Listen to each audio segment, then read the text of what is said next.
And away we go. Larry Krueger with you after Giants baseball tonight on the Sports Leader.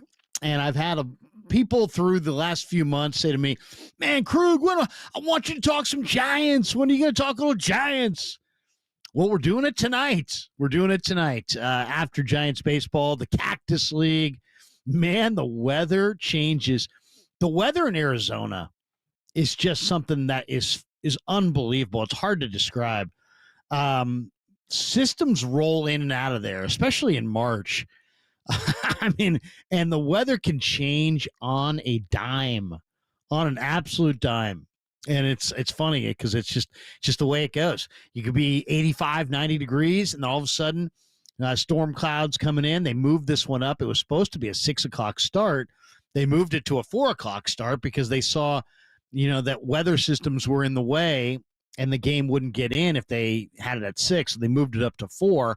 And you saw in the ninth inning, like clockwork, the wind is howling. The center field, the flags in center field were whipping around. John Miller's like, look at those flags in center field.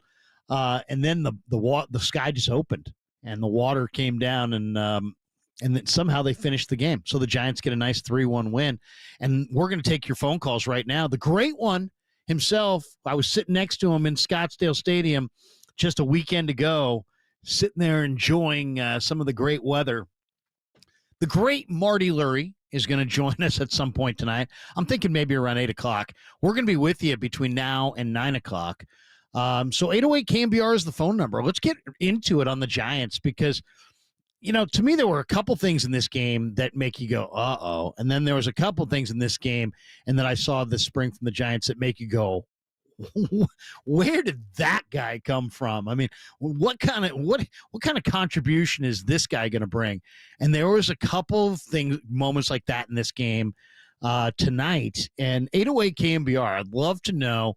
Here we are. It is March the 11th. Opening day is just around the corner. They're going to open this thing, in just a few weeks. And they're getting ready to pack up camp and leave Arizona. It seemed like spring training just started, but it's going to be, finishing up here in the next week or so. What are you most excited about? I mean, I know I've seen the prognostications. A lot of people universally pick the Giants fourth, right? The Dodgers are going to win 160 games. They may lose 2. The Dodgers are going to, I think the over-under on the Dodgers is like 103 or something like that. It's some ridiculous number. But they're going to win a lot of games. They're going to win 100 games. Diamondbacks look really good. And then you got the Padres who, I just saw them in Peoria against the Giants the other day. I think this is the gettable team in the division. I think there's a chance that the people that say the Padres are going to win 83, the Giants are going to win 75, that you might flip-flop that at the end of the year. The Giants may win 83 and the Padres may win 75. And then you got the Rockies as well, and I think the Rockies will pull up the rear in the West. But give me either what or who are you excited about this year as far as the Giants are concerned? And if you had to finish this sentence, the Giants' number one issue is 808 KNBR. What is it? What is their number one issue? And I don't, anything you want to go, any direction you want to take it. You want to say the number one issue's Bob Melvin? Fine. You want to say the number one issue is Buster doesn't know what he's doing? Fine. I mean, any direction you want to take it, I'm not shooting you down.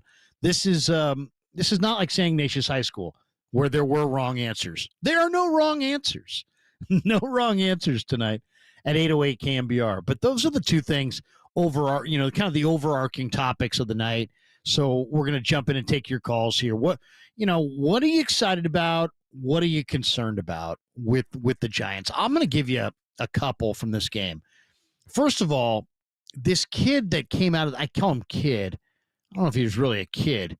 And I don't even see him in the box score. It's like, did he exist? He's not in the box score. But there was a pitcher that came on in the game tonight. His name is Joel Peguero. And this guy's a 27-year-old righty, 5'11", about 165 pounds, not a very big guy.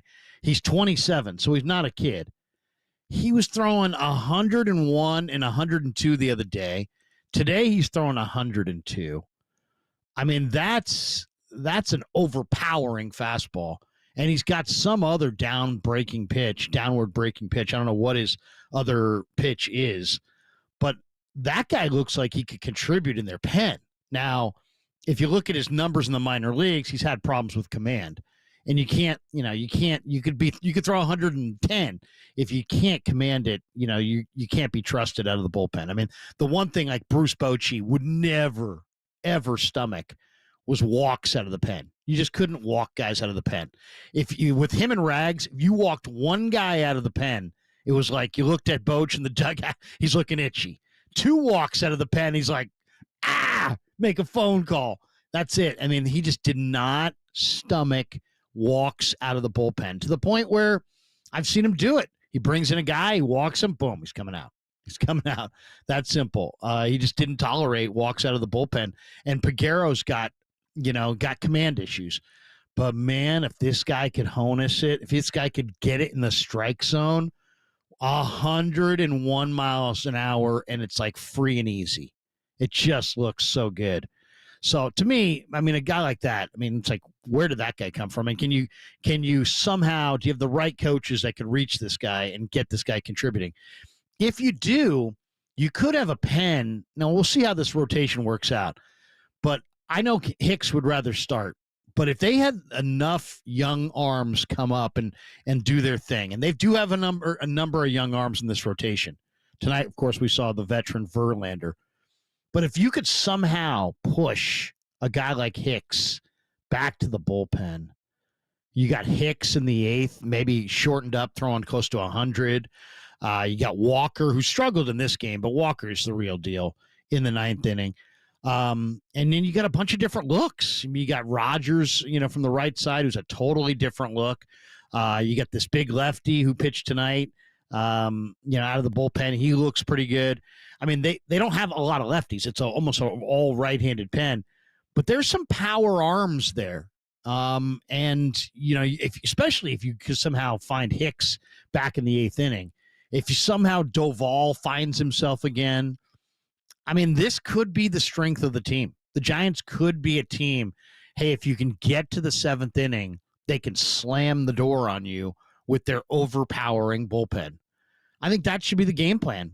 See if you can get a lead early and hand it to your, what looks to be on paper, a pretty lights out bullpen. One thing Melvin mentioned in the dugout the other day when we were sitting there talking, it was just that they're going to get more out of their rotation this year as far as innings pitch goes than they've gotten in the past. Or then, they're not this whole they're not going to do the opener thing unless it's like really a unique situation. It's going to be a little bit more old school. You're going to see guys, stay in the game a little bit longer. There's going to be a little bit more trust in the starter to work a little deeper into the games. It's going to be a little bit more of kind of an old school, thinking. So, and I like that. I mean, and I think Buster at the helm, there was a different vibe. I'll say this, just being in the dugout, being in the clubhouse, there's a different vibe around the Giants this year than during the Farhan Kapler regime, or even this year compared to Farhan with Melvin last year. I mean, Farhan set the tone, and now Buster sets the tone. One guy that I absolutely would bet my life bust out this year is going to be Luis Matos. Luis Matos, I think, might have been the MVP of the Venezuelan Winter League. He had a really good winter ball. He looks phenomenal. Bat speed. I asked Melvin the other day, I said, Bob, this guy's, he turned on one in against the Angels. I think I was there on a Sunday, and he hit it out down the line. So this is the interviews like the next morning. And I said, man, Bob, yesterday, Matos turned on one. It looked incredible. What does he have to do to kind of, I don't want to say earn your trust or get his spot or whatever, but just what does he need to do, period? And Bob's like, he needs to be more selective. If he's a little bit more selective, then that's his ticket to more ABs. And I'll say this, last year was Ramos's year. This year is Matos's year.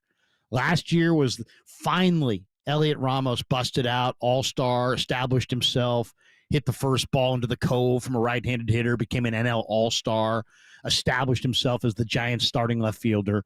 That's what Matos, I think, is going to do this year. I really do. I think Matos and maybe even Luciano, but I don't. Luciano, I'm not. There might be a little bit more seasoning needed there. He is such an impressive offensive player, and he's got an incredible body for the game. I mean, the guy's got broad shoulders and huge. He takes a huge, powerful swing. He's got amazing bat speed. He's just got to kind of figure it out, and I'm not sure if it's going to come this year or not. But Matos, I think it is going to come this year, and I think it's going to be really, really fun to watch. This guy was the player of the week in the National League last year, and like 3 weeks later, he's like in the minor leagues. It's like that kind of, you can't be that herky-jerky with your young guys. And that's where the Giants were last year. I think they're going to invest a little bit more if Matos shows it this year. So 808 KNBR, let's go to the lines right here. What are you most excited about? What are you a little nervous about? I'll tell you right off the shoot, what I'm most nervous about, I like the pitching. Like, I really think the pitching's going to be good. I think the pitching's going to be fine. I think the starting staff's deep enough. I think the pen, as I just said, could be a real strength. I like the pitching. I'm a little concerned about a lineup that has Jung-Hoo Lee hitting third. I mean, I like Jung-Hoo Lee. I think he would be good at the top of the lineup, maybe one, maybe two.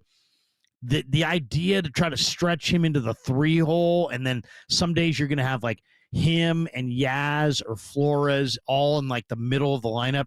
That's not a middle of the lineup. I mean, they got to somehow find a way to find some other force. I don't know if it's Encarnacion, if it's a trade, somebody out of the minor leagues, but they got to have one more middle of the order bat, I think, is going to be necessary if they're going to even just do what I think they could do, which is outrun the Padres and finish third in the division. So 808 KNBR, and let's go to the phone lines right here. We'll take a couple calls. John's in Santa Rosa and starting us off on the Sports Leader. Hey, John. Hey, Larry. First of all, I really enjoy your show. I'm glad you're back on. I like your 49er show every night. My biggest concern is the health this year. Everybody's got to stay healthy. You know, it's kind of an older team, and we had some injuries last year. So I think if we stay healthy, we've got a good shot at maybe finishing third. I mean, the starting pitching looks good. We got a lot of good young arms. First base, I'm kind of concerned about Flores and Wade because, again, they get hurt a lot, and so I just think health will be a main concern this year for me. Yeah, I mean, Wade's had an interesting start to the spring. I mean, he's walked like 8 or 9 times already. But he's hitting like 158. He struck out in a ball tonight in the dirt. You know, he's going to get on base. That's the one thing you know about Lamont. He's going to get on base. He's going to make the pitcher work. But yeah, it's not ideal. It's not ideal. I mean, you know who I was hoping for a year ago was Rhys Hoskins. You know, that they would go after a guy like Hoskins who's just, I memean, today I think he hit his 6th or 7th home run of the Cactus League. It's like, don't waste him in the Cactus League. He's playing for the Brewers now. But I was hoping, because Sacramento guy, this guy went to Sac State. I mean, I thought Hoskins would have been that right-handed bat, would have been perfect.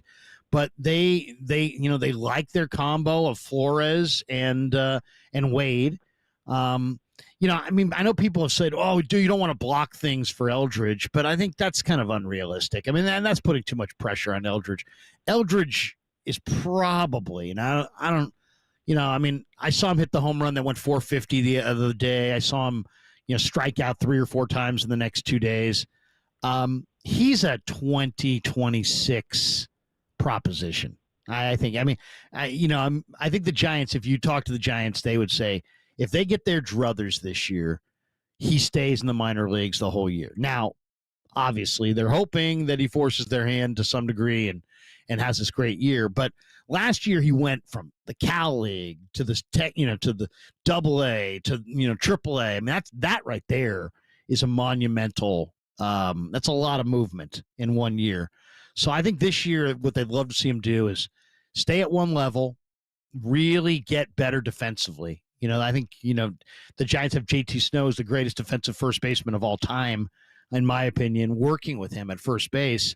And from what I've heard, Eldridge is really like, first base is the moon. It's like it's way, way foreign to him. So we'll see. I think it's going to take some time. I think it's going to be 2026. But yeah, that would be my concern with the lineup. I mean, look at the rest of that team. Bailey behind the plate, very solid.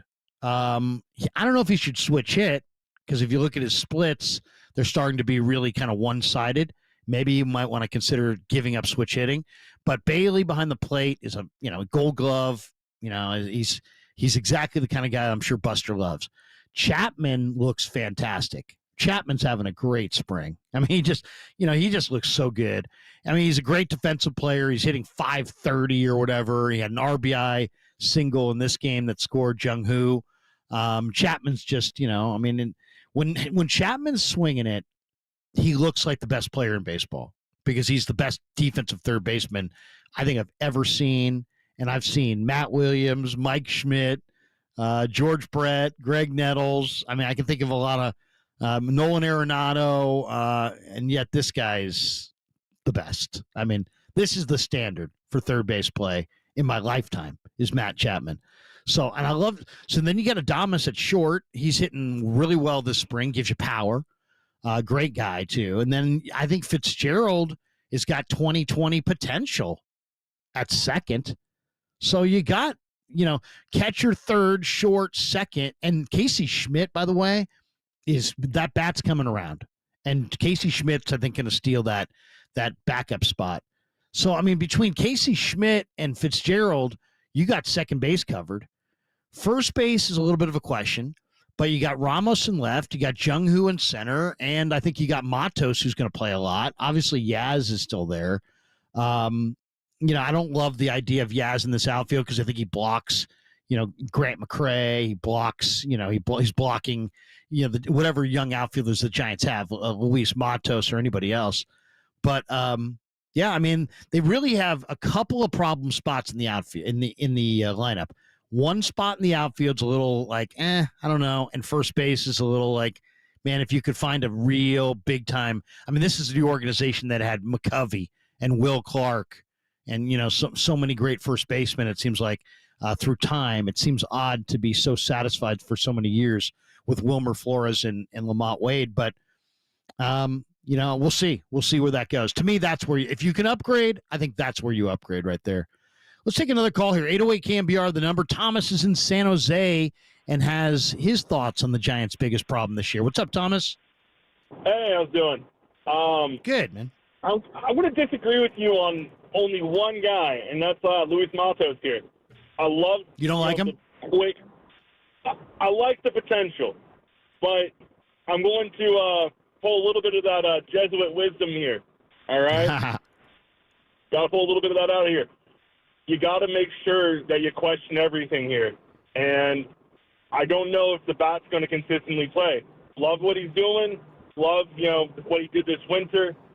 But I want to see it, at least, 140 games. I want to see him battle tested. I want to see him play right field. Playing right field, tactically a little bit different than at Oracle. Am I right? Oh, I mean, it's two different worlds, really. Exactly. And that's the biggest question is, do we go more defense? Because Yaz, Young Lee, great. But if we need offense, we don't know, if they can produce. Young Lee's been injured the last couple seasons. That's a question mark for me. I mean, my whole thing with Matos is, look at it this way. There's right now, this is the perfect time for the Giants to kind of introduce him to the big leagues. Nobody thinks they're going to win anything. They're not predicted to go to the playoffs. In the history of their franchise, there's really they usually are contenders. Or at least they were contenders for years and years and years. This year, it's like you really want to run Mike Yastrzemski, who hit 221 or 220. He's hit like sub 230 for like 3 years in a row. You want to run him out there over Luis Matos because he may give you a little bit better defense. I mean, Luis Matos this spring's hitting 324. He's hitting rockets all over the yard. He's got power. You're going nowhere. I mean, to me, it's like this is the time to invest. Now, if a guy can't stay above water, like people say, well, by that argument, wouldn't you have Eldridge in the bigs? No, because he can't keep his head above water. He'd hit like 087 and he would ruin his confidence. You got to be able to keep your head above water, which is a big if, right? Who knows how many guys are ready for that. But I think Matos might be this year. Yeah, I think Matos. I mean, this would be let's just say this. If Yaz has a really good first half, that helps the Giants, but it doesn't help the Giants in the future. If Matos has a really big first half and establishes himself, that helps the Giants maybe for the next decade.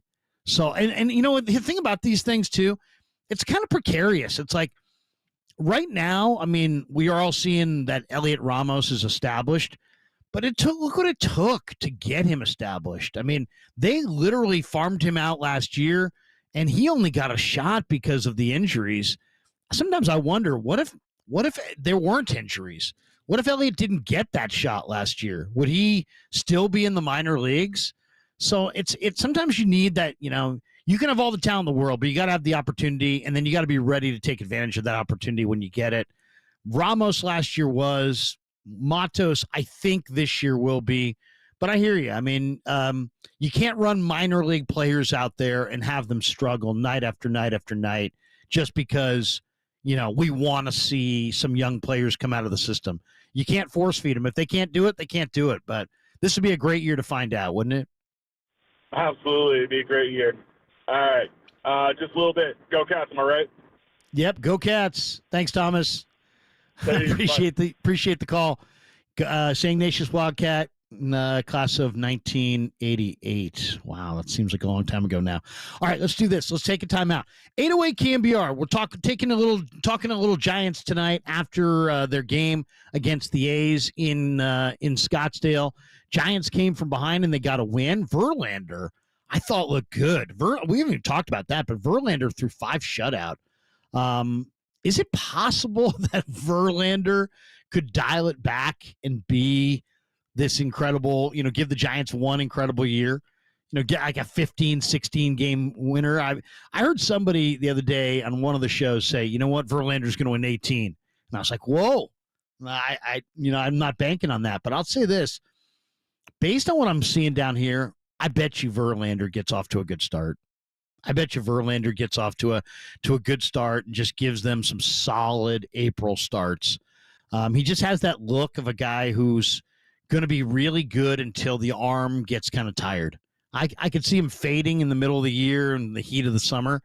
But I think in April, I think Verlander's going to come out and we're going to be like 6, 7 starts in and people are going to be like, you know what?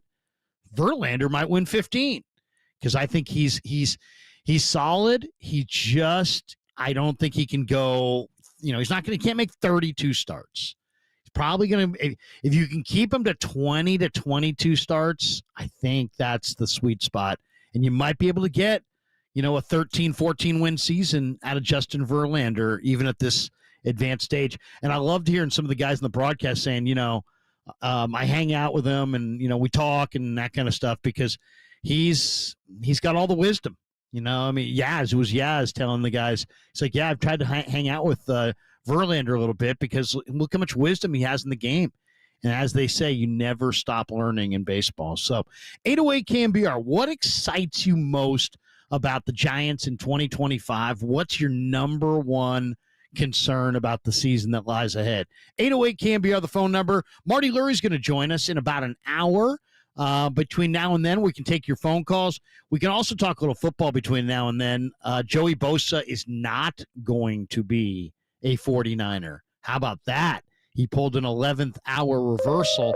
I guaranteed Greg Papa and Greg Silver this morning that Joey Bosa was coming here, especially after I heard that Leonard Floyd was not going to be coming back. And I thought, Joey Bosa for sure is getting it done. And it was the Niners and the Dolphins and the Niners. Somebody, is he going to go stay at home or is he coming west to play with his bro? And he's going to Buffalo Jacob, is that the latest? Joey Bosa to the Buffalo Bills, and it's for pretty good money, isn't it?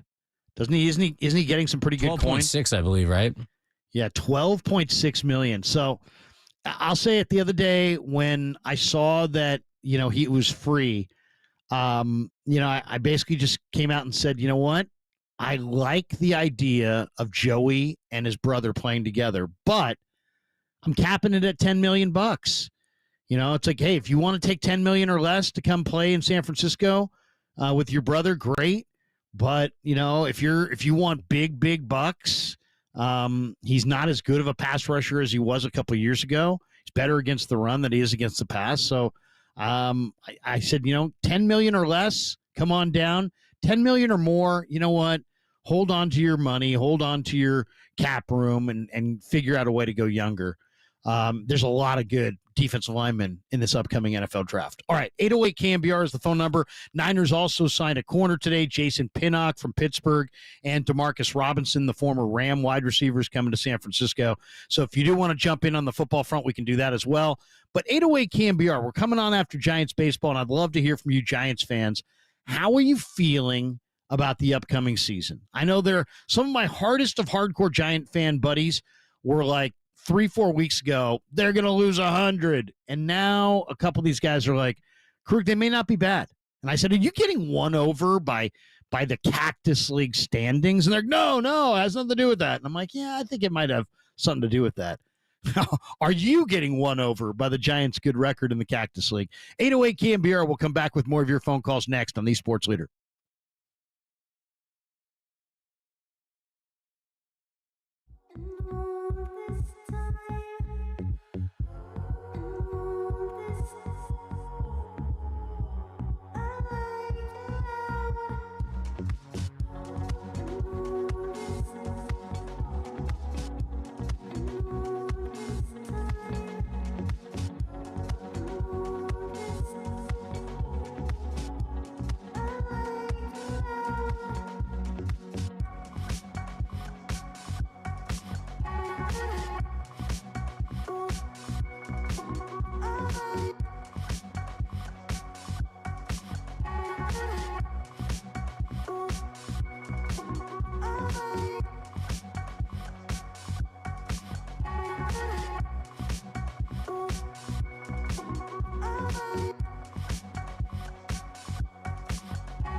Giants fans, this is your hub to have your voice heard. Sports Phone KNBR. Streaming live on YouTube at KNBR 1045. Verlander maybe nearing the end as the 1-2 swung on and missed. Got him to chase a ball in the dirt there as Verlander took something off. Maybe a changeup to Avens. And for Justin Verlander, strikeout number 4. One gone here in the inning. And welcome back. It's Larry Krueger with you on Sports Phone after Giants baseball. Giants 5, A's 3 tonight in the Cactus. A rare Cactus League night game. It was supposed to be a 6 o'clock start, but the rains came in the desert, and they moved the game up. And they were smart to do that because in the 9th inning, the wind and it got dark, and then all of a sudden the skies opened and people started running for the exits. It was a great scene there, but the Giants still wind up winning the game. And Verlander looked great. He looked like midseason form. 5 innings, 4 hits, 1 run. It was earned. He walked 1. He struck out 4, gave up that 1 home run, and that was it. Looked good. Really looked good. I thought Verlander, Verlander said he's working on a curveball now, which has not been what he's thrown, but his command, you can see his command. The veteran pitchers who know how to corner pitch get calls. Just simple as that. If he was 21 and nobody knew who he was and he throws some of these pitches, he wouldn't get these calls. But because he's Verlander and everybody knows he's a future Hall of Famer and once in every 20 years kind of a pitcher, when he corner pitches with anything he throws, if he hits the corner, he gets the call, man. He gets the call. And he's pitching well this spring. He's got a 2.45 ERA, and he's looked good. He's looked good. And just from being in the Giant clubhouse the other day in Scottsdale, this guy he's great energy in that room. You got some really young pitchers, Landon Roop and Kyle Harrison, and, just a lot of really young guys. That's not even the youngest group, the Carson Ragsdale and all these guys.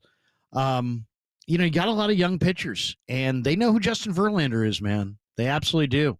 And when he speaks, it goes a great distance. So, he was messing around in the clubhouse the other day. He's playing cards and having fun. And you can just see, it's like every clubhouse needs a few veterans to kind of lead the way. And especially if you just have a few and it's basically a young room, it has an impact. So he looked great tonight. And then Tyler Rogers came on. He threw a shutout inning, struck out 1. Camilo came on for his 1 inning. Camilo's looking great. He's got a 1.50 ERA this spring. He struck out 2. That was in the 7th. Walker came on, and Walker didn't look good. Walker got hit around a little bit. He gave up 3 hits and 2 runs. They were both earned. He walked 1. He just didn't look right. And he's got a 5.79 ERA. They brought in this Joel Peguero, and Peguero had faced 1 batter through 101 miles an hour and punched him out. That guy's just got the greatest arm. And then Eric Miller, the lefty, finished with a shutout inning. He gave up a hit, had 1, there were some guys on base, but he threw a shutout inning. And Eric Miller's a big power lefty with a solid arm. So the Giants, good win. Good win. Put up 5. Giants are 12-3 in the Cactus League. Doesn't mean anything. Can they bank these wins? Can they somehow? They haven't lost at Scottsdale Stadium all spring so far. They're 7-0 at Scottsdale. Are they stealing signs? Are they getting signs in Scottsdale? Travis is in Forestville on the Sports Leader. Hey, Travis. Travis, are you there, buddy? Hey, can you hear me? Loud and clear. What's going on, man? How are you? Hey, yeah, man. We were going to talk about how excited we are for the Giants season. Yeah. What are you fired up about for the Giants opening day is coming up? Lee being healthy. I think my son is definitely most excited about that. Yeah, I'm super excited. Hopefully He's right there. I love it. Yeah, hopefully the resurgence of Camilo. He's got to get back. I think they got to stop doing the crazy entrance for him, though, and until he gets his confidence back or something. You don't like the lights flickering and the whole deal? Honestly, we loved it. The first time going in person, it was incredible. But when he's performing the way he is, you can't give a guy an entrance like that. You know what I mean? That's true. You can't have the big entrance and then not, Rob Nen's Smoke on the Water wouldn't have been so cool. Trevor Hoffman's Hell's Bells wouldn't have worked if he gave up 3 hits and 2 runs. And when you come in and throw balls that aren't in the strike zone, you can't really do that. But I think Jung-Hoo Lee being at the top of the lineup and with, the additions this season with Adames and Verlander, everyone's predicting Verlander to get all these wins. I really hope we use him as a trade piece. I hope he starts off hot and then we can get rid of him into All-Star break or something like that. But at the same time, to give Birdsong and Harrison that veteran insight would be awesome. Especially a guy like Birdsong. Birdsong's got so much talent. So much talent. Got nasty stuff. And I mean, he really does. And it's a matter of the mental game or whatever it is to get these guys up. But the Giants are kind of in a position where hopefully this year we can let those young guys shine. Earlier, I think you guys were talking about Yastrzemski and Matos. And, if Matos comes out hot, it can set them up for the next decade. And I completely think you're right on that. As much as Yastrzemski gives you the defense out there, if Matos can start off hot, then you get what Ramos did last year out of him. I mean, that outfield can be unstoppable. Yeah, I mean, the Giants do have a sprinkling of really kind of, intriguing, athletic, talented young guys. Now, they're not – I'm not going to pretend that they're Baseball America's top 10 prospects, right? They're not. They don't have those kinds of young players. But you look around their clubhouse, Grant McCray. Now, the guy struck out 33% of the time last year. I mean, it is way too much, right? You can't strike out that much in the big leagues. Yeah. But he is a hell of a defender. He's got big-time power. He can steal a base. I mean, there's a talent that's worth investing in. If this guy gets, 250, 300 at-bats, let's see if he can conquer some of the swing and miss in his game, because the power, the speed, the defense, the arm, I mean, it's all there. And Luis Matos, the way this guy, the strut that he has on the field, I mean, this guy's got he's got this incredible lightning in his wrists, and he can just flick it. He can just flick it out. It reminds me from the older heads of people who saw the Big Red Machine of George Foster. Giants had developed this kid named George Foster back in the day, and then they went to the Reds. That was way before my time. This is old. This is an old pull. This is even before my time, really. But this guy had major wrist strength, and if you watch Matos, he's just got the strongest wrists there are, and he just got those quick hands, powerful wrists, and major power. I mean, he's not a big guy, but man, he will hit bombs, Titanic bombs. So I think last year, he got a little taste of it, and then, the big leagues is brutal, and it's just you got to be so good to mentally kind of stay above water, and it's just not, I've talked to so many of these guys through the years, and it's like, you say to them, hey, is this more of a physical grind, playing every day, February to October, or is it more of a mental grind? And guys will say it's more of a mental grind. And so it's like you got to conquer the mental part of it, and it's hard. It is hard, and I think it takes guys a while, especially in the big leagues where you got the scouting reports and everything. Everybody's so refined, and they're not just trying to win; they're trying to beat you and like take away what you're good at. And that's how good the advanced scouting is. It's just going to take a while. Like I don't think in AA, A ball, AAA. They don't have advanced scouts who are like trying to shut guys down. It's all about player development. But once you get to the big leagues, I mean, there's really, really, really smart, old, veteran, savvy baseball guys who watch every aspect of the game at the major league level and are trying to, figure out how to, make you be uncomfortable at the plate and how to counter what it is that you do. And it's like, you got to keep adjusting. I don't know how these guys do it. I really don't. It's an amazing thing. But no, like it's the same thing with McRae. If they can get him up there and get those at bats, get more speed on the base passes with him and Fitzgerald and Jung-Hoo Lee. I mean, I think with him setting the table, with everything he was able to do, earlier in his career before he came over to the major leagues, if he can transfer that over, I think we'll be in good shape.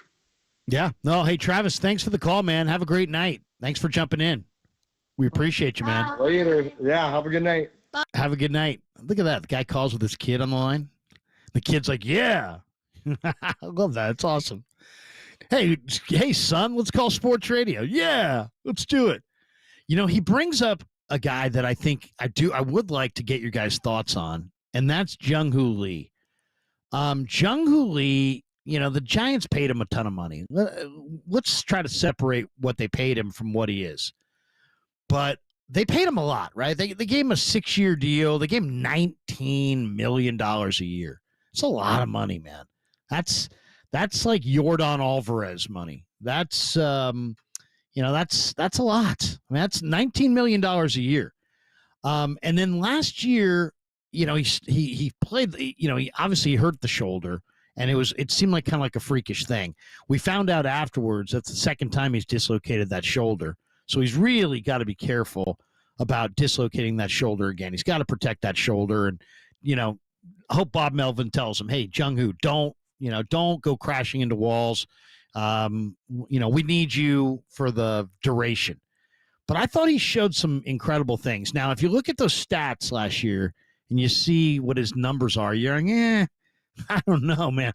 262 average, 310 on base.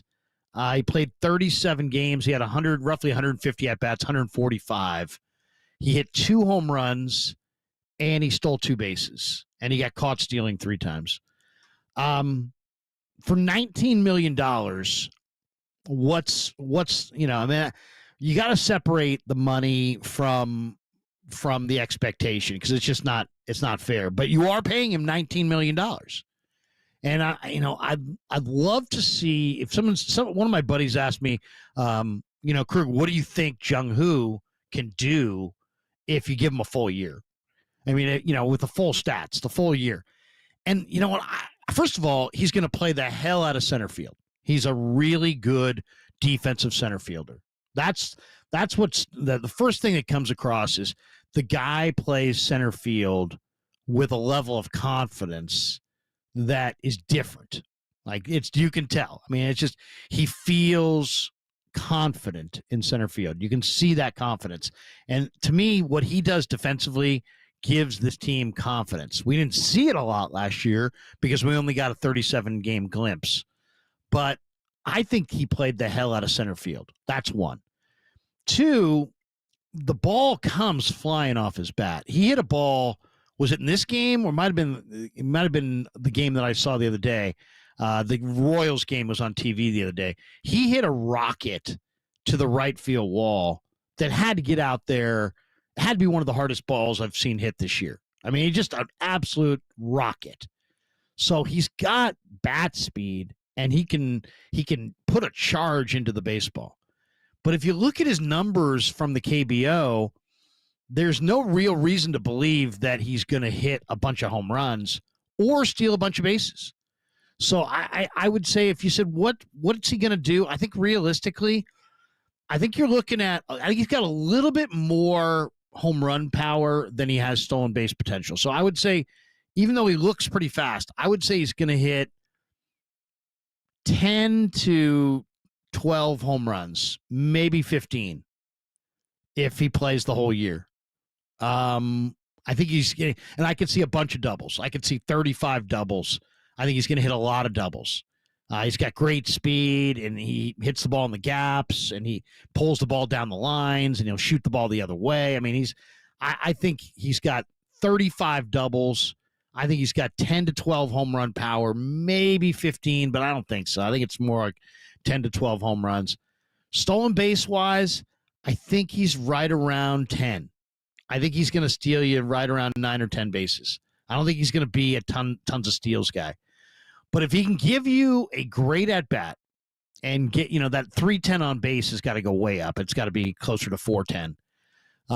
If he can give you a really, really good at bat, and I think he can, if he can, just stay healthy, play the heck out of center field, get on base, and I think that right there. I mean, if he can play a full season in center field, stay healthy, and hit, the average is a big one here. It's like, what's success for Jung-Hoo Lee? I would say it's got to be north 280 or north of 280. I realize 280 in the old days, and the way baseball is now, it seems like the averages are so much lower. 280 is almost like 300. That may be asking too much. But I would say 270 with 10 home runs, maybe 12 home runs, 10 stolen bases, but he plays the hell out of center field, and he has like 30, 35 doubles, and he's got a high on base percentage, and he is really good for your pitching staff. Something like that is, I think that's fair. I mean, what's fair expectations for Jung-Hoo Lee? As far as what kind of statistical profile are you looking for from Jung-Hoo Lee for the end of the year, where you'd say, you know what? Yeah, it's a lot of money, and maybe separate the money, but he's given you a lot. I would say he's got to hit north of 270. He's got to hit north of 270, and he's got to have a bunch of doubles and play a really good defensive center field. If he does that, I think the Giants might be able to overtake the Padres and be third. I think 500 is possible. It's a big if. It's a big if. And the one discouraging thing was when I heard that after he hurt the shoulder, that he had actually hurt that same shoulder previously. That's a little bit of a bummer, because those things sometimes can be kind of recurring, and you never like to see that, because if you wind up with shoulder injuries and they start to recur over and over again, man, it's just hard to get healthy. But if he could somehow just be a little bit more conservative in how he plays center field, man, I think he could be the ignition. He could be the ignition for them at the top of the lineup and score a bunch of runs, and that's ultimately what they're going to need. He gave them a feeling of like, wow, we've got a defensive star in center field, until that shoulder popped out. And then all of a sudden, and it was such a freakish play too. I mean, it's like, and you knew there was a dislocation as soon as you saw it. It was such a bad break for the kid. But 808 KNBR, what are you feeling good about Giants wise? What are you not feeling good about? What are you worried about with the upcoming season? And then, we can transition and talk a little Niners as well. The Niners making some moves. They did not get Joey Bosa. They did get DeMarcus Robinson. Are the Niners in the middle of a gigantic rebuild? And if they are their fans okay with that? They were right there on the doorstep, on the verge of winning a Super Bowl. They got really, really close. And now it looks like, with the moves they've made, that they're going to take kind of a step back. So we can take some of your Niner calls as well if you want to jump in at 808 KNBR. We'll take a timeout. We'll come back. We'll jump into more of your calls. Marty Lurie's going to join the conversation in about a half hour at 8 o'clock. We'll talk a little baseball with Marty. Larry Krueger sitting in on Sports Phone after a Giants-A's Cactus League friendly from the desert. Giants with a 5-3 win. You heard it earlier on The Sports Leader.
Giants fans, this is your hub to have your voice heard. Sports Phone KNBR. Streaming live on YouTube at KNBR 1045.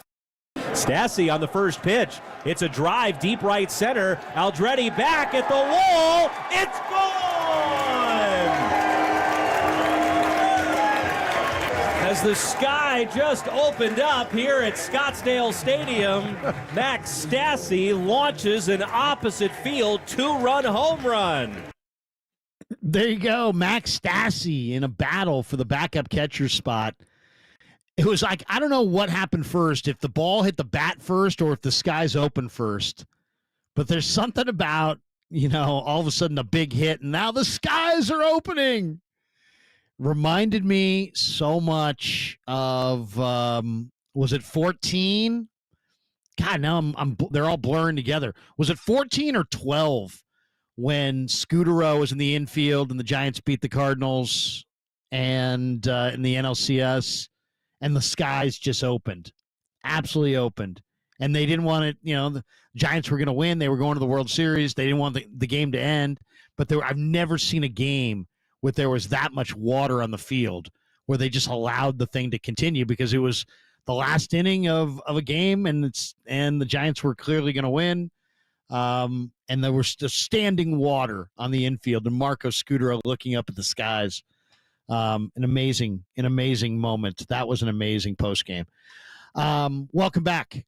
Larry Krueger with you on Sports Phone after Giants baseball. If you're just tuning in, Giants with a 5-3 win over the A's in Scottsdale to maintain their perfect 7-0 record. They cannot be beaten in Scottsdale Stadium, which is a great little stadium, by the way. Giants are good in the Cactus, 12-3. Doesn't mean anything.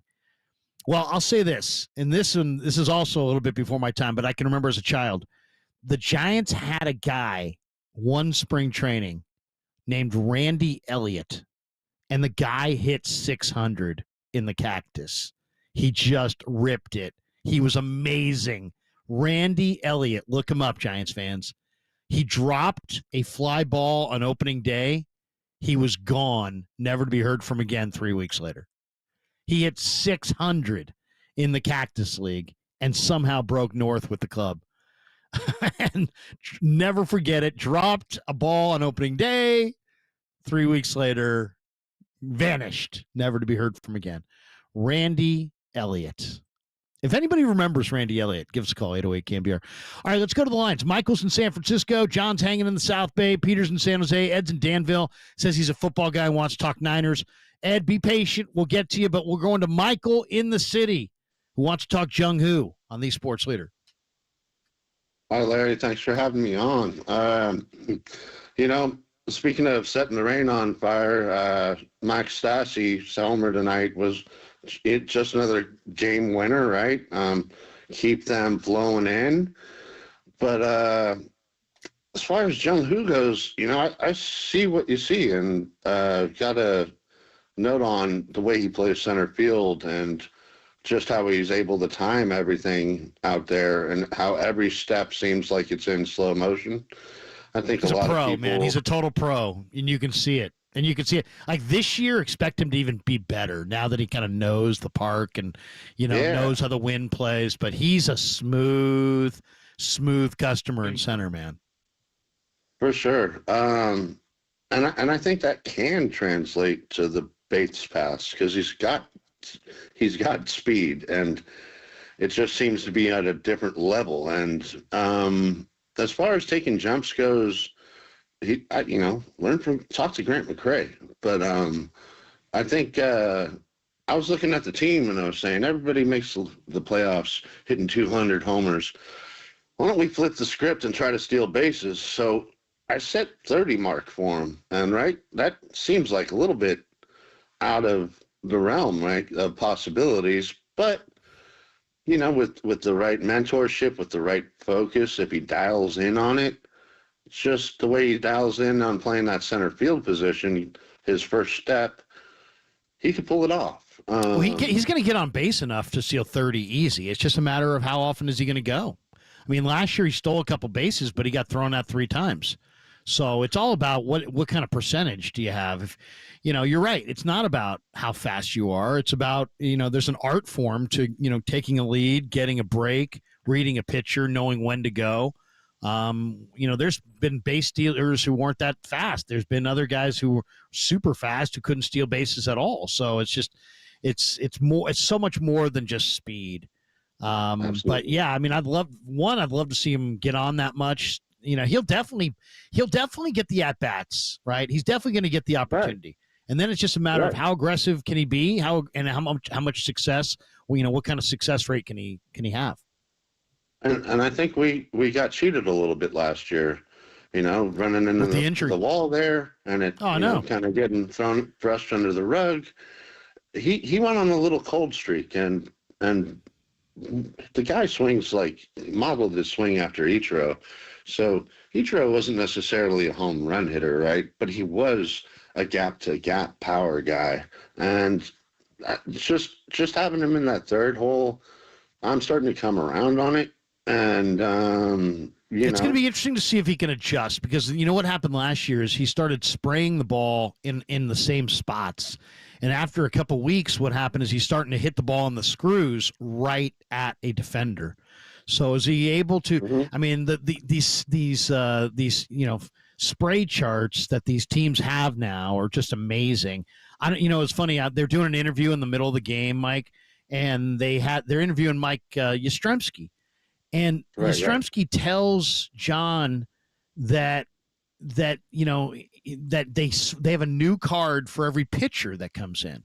So he's got his card that tells him where to play defensively. In the middle of the conversation, he's moving from batter to batter. He's got to take the card out of his back pocket and look at his card. That's where this game is right now. Nobody plays anywhere by accident. Everybody's playing everybody perfectly. It's you've heard in the past, you've been watching baseball, be like, oh, they played him perfectly on that one, Bob. And it's like, no. In modern baseball, they play you perfectly every at bat. That's why it's so hard to hit. Man, and I think for Jung-Hoo, he was so consistent with where he was hitting the ball, and then they just started putting guys right there, and he started hitting balls right at guys. So we're going to see if he can adjust over the course of 162. I'm sure he can, but it's going to be a grind. You just got to somehow keep him healthy. If he stays healthy, I think the Giants are going to be I think he's going to have a much more profound impact if he can just stay healthy, because I think what he gives them is a confidence, the way he plays center, kind of a quality at bat. He sees a lot of pitches, contact hitter. I think they need this. There's a lot of swing and miss in this lineup, and they just brought in, a shortstop who is a hell of a player, but there's a lot of swing and miss in his game too. So they need those contact hitters like Jung-Hoo to really get on and be consistent. Michael, thanks for the call, man. Opens up a line at 808 KNBR. Let's take John in the South Bay on the Sports Leader. Hey, John.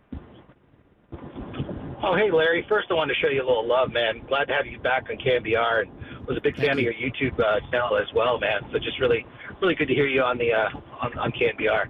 I appreciate it, man. It's great to be here. Yeah, man. I'll be honest with you. I don't check too far into to the Giants in spring training, but I do love that spring breeds eternal, and I want to ask you your question. I can take my answer off the air if that's best. Sure. I get laughed at all the time by my friends. I really love Lamont Wade Jr. I've loved him for a long time. I like his eye. I think he's just a great ball player, but I've got some, real concerns that are legitimate about his sort of durability. And what is he looking like this year? And what's a realistic, realistic numbers and realistic number of games we think we could see from him over at first base? Because I think he just needs to have have some repetition, and I think he can really still be a 300 hitter. I just think he has that kind of an eye and that kind of a knack for the game. I mean, the guy is a really underrated player. I mean, let's just say that. If you say Lamont Wade, there's some people all over the country who never heard of Lamont Wade. And it's just because we're a power-based culture, right? We kind of reward power, but this guy's a hitter. He's a 351 career on base. He had a 380 on base last year, 373 on base the year before. Those are great on base percentages. I mean, only Barry Bonds scoffs at that. You know what I mean? It's like, this guy gets on base. And he had 17 bombs 2 years ago. I would say, if he 15, he's a 15 homer, 75 RBI, 5 stolen base guy who can hit 285 with a 385 on base. Maybe that average might be a little higher. Maybe he's probably closer to a 260 hitter. He's a 246 career hitter. He had 260 last year. I think you could probably, 260, 265, 15 home runs, 70 RBIs, especially if he hits down in the lineup, maybe less if he hits up top. But he's a good at bat, man. He's a good at bat. He's going to fight you. He's going to claw for everything. He's not going to go out of the zone. Yeah, late night Lamont has won me over. If they could have a better, I guess in an ideal world, I like Lamont. I would like it if they could have a more explosive, powerful right-handed complement to him than Wilmer. But John, thanks for the call, man. It opens up a line at 808 KNBR. Mary's in Oakland. I asked for somebody who remembers Randy Elliott. I get Mary in Oakland. Mary, how are you? I'm okay, Larry. Longtime fan. I followed you for years. I'm an oldie. I remember when the Giants moved here in '58, and I'm a widow. And my husband grew up in New York City. It's okay. It's 5 years ago. Anyway, my point is he grew up in New York City, and he actually saw the Giants play in 1956 and 1957. And then he moved out to California. And one of the things that happened when we started going together, it really made a big difference that he was a Giants fan in terms of me going out. Really, that was the key factor for you. He couldn't have been all bad because he was a Giants fan. Oh, he was a great guy. We were married 40 years. It was wonderful. Awesome. Okay, I have a question for you. Yes. Who's going to be the I'm blanking on the word. The head relief pitcher that closer? Closer. Sorry. Yeah, it's going to be Walker. It's going to be Ryan Walker. He's got overpowering stuff. I mean, he's getting hit in the Cactus League pretty hard, but I wouldn't, the guy throws 98. He's got a bunch of pitches. He's got the right, he's a veteran. He's calm. He's a guy, he thrived in that role. I think you could see Camilo in that role again. Absolutely. He's got the stuff. Oh, he's got the no, arsenal. please no. Well, I know people don't want to see it, but I'm just saying he's got the stuff to be in that role. But I think what you're going to see is Camilo setting up Walker. Okay. And I'll say this, Mary. There's a kid that pitched tonight, Joel Piguero, who throws 102, and I heard about that on Sunday. Yeah, this kid's stuff is ridiculous. He's got a real hard breaking ball, and he throws 102. He hasn't thrown strikes, but if he does, you might see this guy late in games, and he's overpowering. I mean, just 102. Here it is. Country fastball, see if you can hit it. I mean, these guys can, but he's got other stuff, and he throws it in the strike zone. If he throws it in the strike zone, he's pretty dirty. And that's what you want with a relief. A closer is a hard throwing guy that can really strike him out when you need it. No question. Okay. All right, Mary. Really honored to thank you for taking my call. I've been calling and talking to your producers. You didn't say anything about Randy Elliott. You did remember Randy Elliott.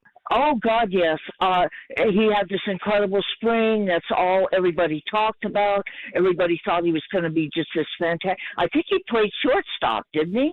We could do it. No, I think he was an outfielder, but we could do an entire show. Anyway, we could do a whole show on the giant prospect that you fell in love with that bombed. I mean, seriously. But Mary, thanks for jumping in. Thanks for chiming in. I know he hit 600 that spring, and that was it. That was it for Randy.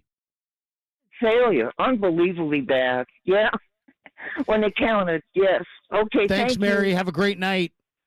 You too. There we go. Bye. Mary in Oakland. There. We got our timing screwed up there at the end. I was talking, she was talking. I was talking, she was talking. But thank you, Mary. Thanks for chiming in. Let's go to our line in Mesa, Arizona. My good friend Dan, who has a fantastic Giants YouTube channel, NorCal Sports Network. He's with us. Danny, how are you? Good, Larry. How you doing? I'm doing great. We got a bunch of Giants fans on the line here. Why don't you tell them a little bit about where and what you do? Because I know there's probably a number of them that probably have seen you before.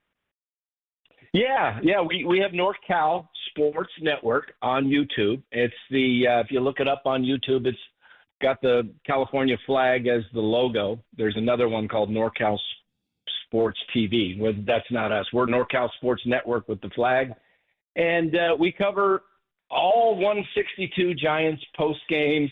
We've been doing post games even in some spring training this year. And tonight at 9:30, we're going on with the great Ned Colletti, former Giants assistant general manager and Dodgers GM Ned Colletti. He was in Giants camp over the weekend.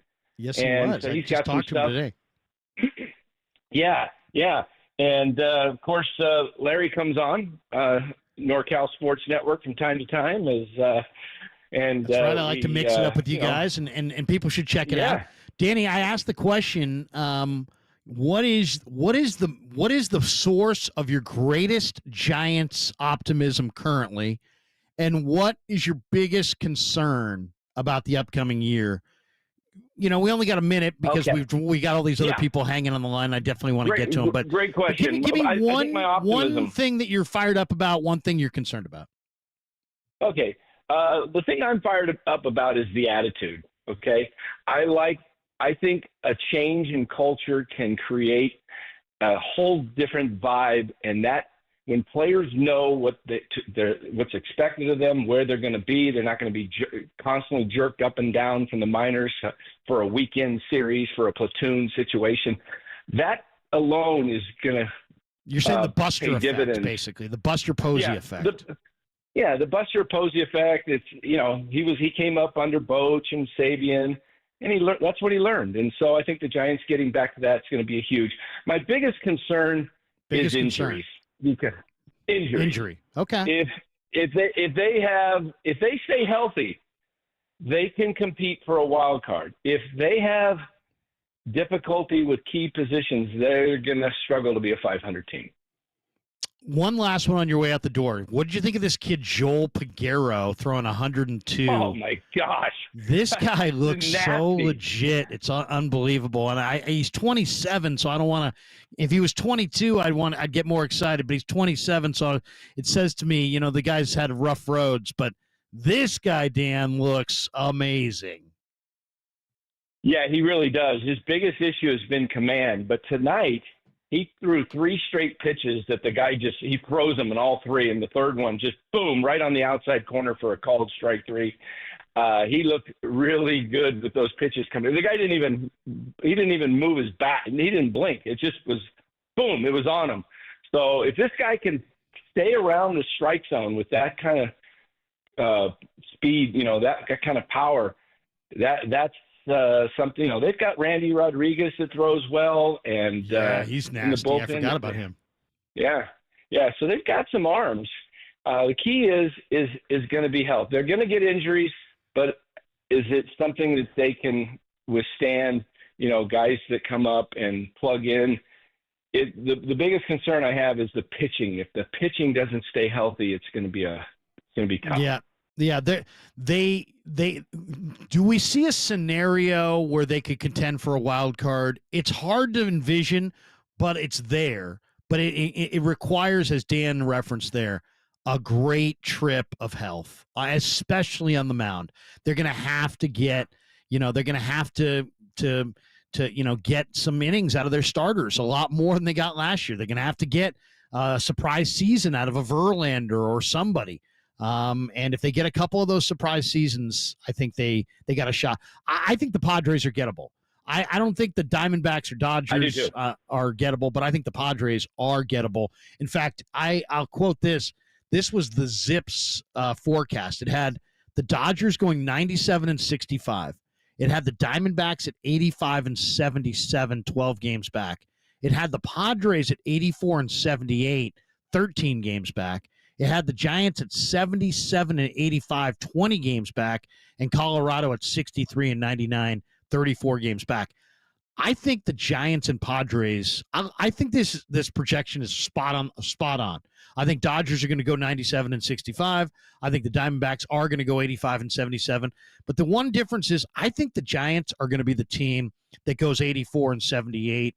And I think the Padres are going to be the team that goes 77 and 85. I really do. Funny you say that, Larry. What? That's because I've been saying the same thing. I've been thinking the same thing the last week or two. I think San Diego is ripe for taking. I think the Giants can sneak into that third spot in the division. And if everything goes right, here's how the Giants make the playoffs. Other teams like the Mets, Braves, or Phillies, they have injuries and they have a down year. One of those teams of those three has a down year, doesn't make it. And you beat out San Diego for that last wild card right behind Arizona. So yeah, that's gonna be close. How it could play out. Yeah. Danny, good stuff. NorCal Sports Network. It's got the California Golden Bear on the flag. Check out Danny in the post game. He does some amazing stuff. And check him out later tonight with Ned Coletti. Yeah, 9:30. 9:30. 9:30 tonight. Larry. NorCal Sports Network on YouTube. Danny, good stuff. Thanks for jumping in. Thanks, Larry. Good to hear from you. Good to hear from you. All right, let's take one more. Jake, can we take one more before the break? Okay, we'll take a quick one before the break. Give us Peter in San Jose. Peter, you're on KNBR. Hey, Larry. How you doing? Good. Hey, so I just think Jung Hoo, I just have it's not just like a gut feeling, but I have a gut feeling, and I have just the way the metrics, the way he's hitting the ball, his eye. He comes from a baseball family. He just has I think a lot of people are ready to fall in love with him, including myself, because he's just got this what they call an aura. We just don't have a lot of players like that. I love Willie Adames. I think Matt Chapman, but I think this guy he could be the best Korean player in the league right now if he can even be pretty good. So he'll bring all that base. I think he's just going to be so fun to watch, and I think he's going to play Gold Glove center field. So that's my expectations. I think he's going to score 100 runs. I really think the guy's going to hit 310 too. Wow. I think he's at 15. Peter, you're optimistic, but I'll say this, and we got to jump because we're right at the end of the hour. But I like it. I'll say this. I didn't talk to him. I just kind of bumped shoulders with him in the dugout the other day. The kid's got a presence. Got a big smile. Got a real presence about him, and I can't wait to see him fulfill his potential because he's got a lot of talent. The speed and the bat speed, arm strength. I mean, he's got a lot of good traits. I think he's going to be solid. I think we're going to see a full year out of him, and it's going to make a big difference. All right, appreciate the phone call, Peter. Have a great night. Opens up line at 808 KNBR. We're going to take more calls. We're here till 9. Marty Lurie's going to jump in next, and we're going to get his thoughts from the desert with the great Marty Lurie. He's coming up next on the Sports Leader.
Giants fans. This is your hub to have your voice heard. Sports Phone KNBR. Streaming live on YouTube at KNBR 1045.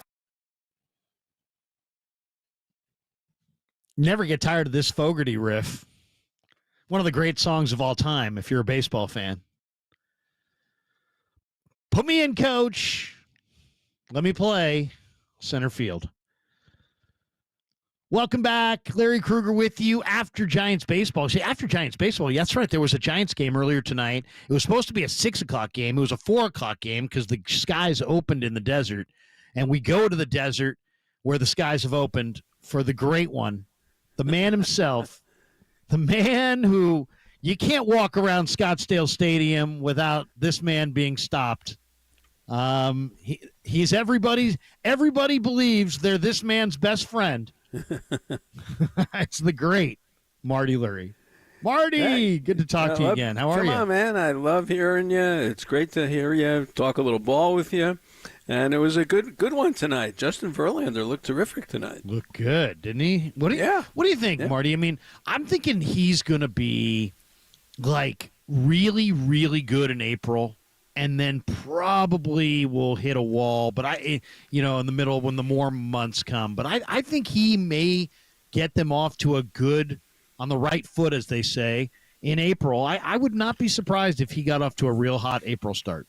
No, I agree. You could tell even in the game tonight, he went 5 innings, but the last inning you could tell the ball was a little different. And that's his age. Look, he's 42. And he threw the ball 95, and I know you probably saw it on TV or listened to it. And he was fine. And nobody really made hard contact off of him until the end when Geloff went the other way for the home run.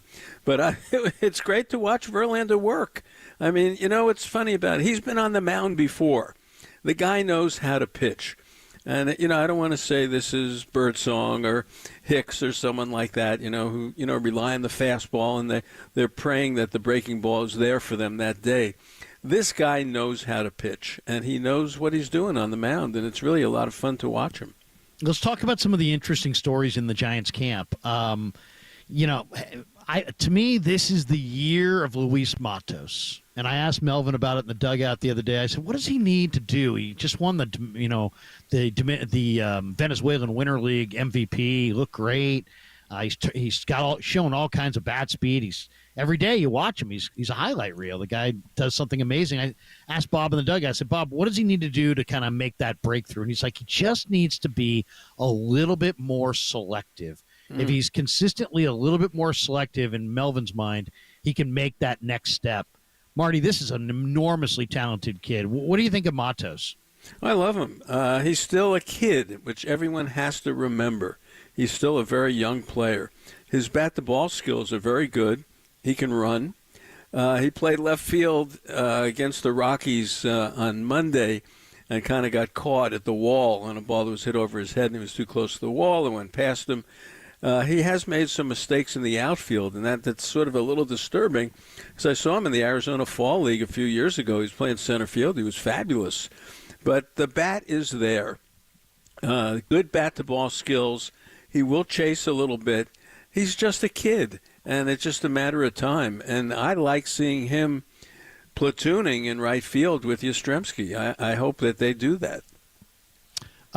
What do you think of Melvin's lineup? He's kind of played around with some different lineups where Jung Hoo is actually hitting in the 3-hole, where Adames is in the 2-hole, and Lamont Wade, who's got the great on-base skills, is at the top. Do you think that is something we're going to see? Do you think Wade is – do you think Jung-Hoo Lee is going to wind up hitting third? Would you rather have him leading off? How do you see the best way to kind of the ignition, let's say, at the top? Well, I think they want him to hit third. That's obvious to me. The question is who's going to hit first. Now, against righties, you have Wade hitting first, and that's pretty much what they want to do. Against lefties, which tonight there was a lefty going against the Giants, he put Ramos in the leadoff spot. And, Ramos is a nice player. He's not necessarily a guy who's going to walk a lot or get on base, but he can run a little bit. But, you got to see the on-base percentage. But against lefties, Ramos is very, very good. So my feeling of watching Bob Melvin run these lineups out here, he's running out everyday lineups. This is not an experiment. This camp is different. They're playing their guys just about every day. So right now, if there was a lefty on the mound opening up against the Giants, I'd say Ramos is going to be the leadoff hitter. Wow. What I mean, Ramos, I mean, it's funny. You and I have had, definite expectations of Ramos. And, I did an interview with him in spring training 2 years ago, and I'm like, man, you're on the verge. And he's like, I need a full year in AAA to kind of prove myself. And it took 2 years from that point. But then last year, because of the injuries early, he got an opportunity and he really seized it. Is he gonna regress, or do you think he takes off and continues to, to play at that all-star level? I mean, what do you envision for Ramos this year? Well, it's tough to say, the all-star level, because he is a young player and the league does adjust to him. But he has fit the mold of a guy who can pound that left-handed pitching. And if he can do that and run a little bit, which he can run, he ran out of his shoe on Monday, rounding third base. He left his shoe there. The guy can run, he can steal a bag and things like that. I think for me, and I said this to him tonight, I was talking to him before the game, the most impressive thing for me last year was he got hurt, and he stayed with it. He didn't come out of the lineup. He played to the very last day of the season last year, and he had his all-star moments and all that kind of stuff, and he came up in May.